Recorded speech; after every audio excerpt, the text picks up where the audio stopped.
Oi, gente, vou mostrar pra vocês essa lareira pronta hoje, tá?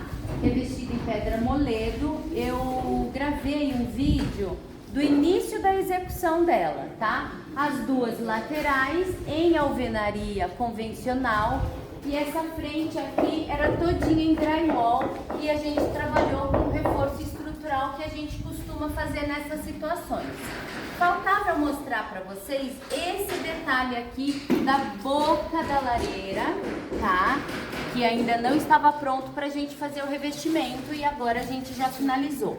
Fizemos as duas laterais, a parte de trás e essa entrada aqui, essa base toda em pedra também, tá? E ficou muito natural, muito bonito.